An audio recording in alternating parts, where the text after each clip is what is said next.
Good morning, good morning. School is in session, and hope you had a chance to view my initial video, just kind of an overview of homeschooling, why I chose to do it, why you might be thinking about doing it.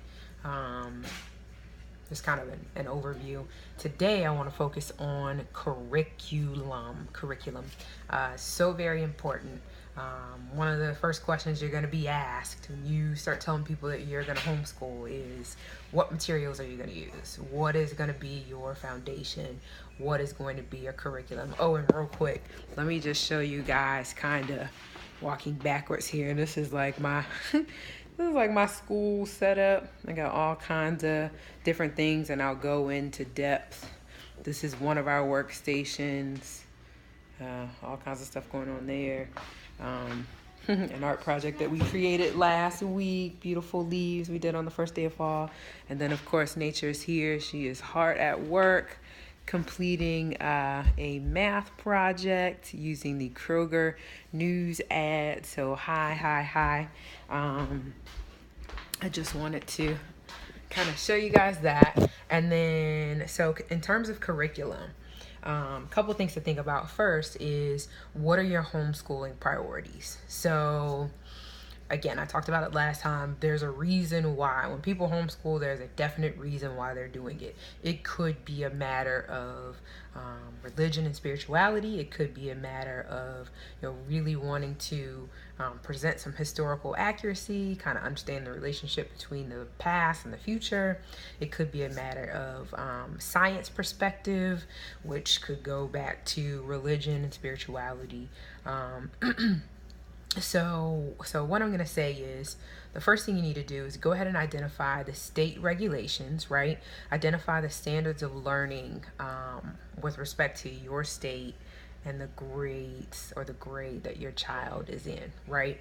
So once you kind of get that figured out, you can pretty much say, okay, as long as I cover these things, then I can also teach these things. And what you're going to find is, the state curricula is very straightforward, pretty bare bones, and so there's just so much more that you can do to enhance that for your child. In terms of another way to address those three issues, the religious spirituality, the historical accuracy, the science perspective, is you want to teach your child what a theory is, right? Define the word theory for your child, and then explain that you're going to be teaching multiple theories so that they have a very firm foundation that, okay, anyone can develop a theory. A theory is a set of beliefs. It might be based on investigation. It might be based on whatever, politics, whatever have you. And then that way you're able to make a distinction between what it is that you all believe, right, and what it is that is taught, right? Then what I'm going to say is, find your local curriculum store. There's one in our area called Moore's Expressions. They have just a full gamut of curricula, and I do mean every subject area. They've got Spanish, they've got art, they've got every history textbook, they've got all of the math publishers, and so find that place, and then I want to encourage you, because every publisher creates a full set. So Houghton McMifflin, right? They've got stuff in language arts, they've got stuff in math, they've got stuff in science, they've got stuff in history. By no means do you have to go with a whole set. Feel free to mix and match, right? As much as you want to. For example, I'm using Dr. Samaria's Warrior Academy for one aspect of what we're doing, because we're doing African proverbs every day. I had a chance to have a conversation with him. He's over in Ghana, and he was telling me about a young man who he was trying to kind of build some confidence in, and he was telling me about this approach that he used, and I love the fact that he was using African proverbs. And so I've adopted this concept that we're going to do a daily African proverb, and you would be amazed at the discussion that these African proverbs are going to generate in between you and your children. And then also, what happens is, when they're reading, they're making these connections.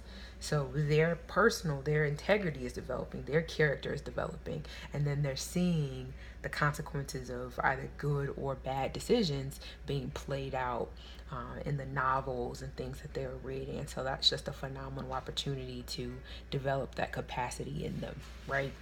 Um, so I'm using the Dr. Samaria text, uh, uh, Dr. Samaria's curricula. Then I'm using the Malefia Sante approach to world history, and so really honing in on ancient Egypt and a lot of the other indigenous African civilizations, right? That's where we're beginning world history. We're going to have that be just very solid in understanding who people of African descent are, right?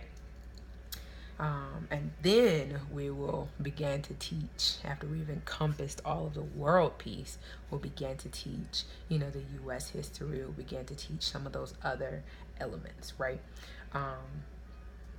Then I supplement that with current events. So we're constantly reading the newspaper, and we read last week an article about the fact that the governor of the state of Virginia attempted to pass legislation so that every person having served their time could actually go ahead and get the right to vote. Of course, the state later overturned that decision, but all of that was great conversation for us to have.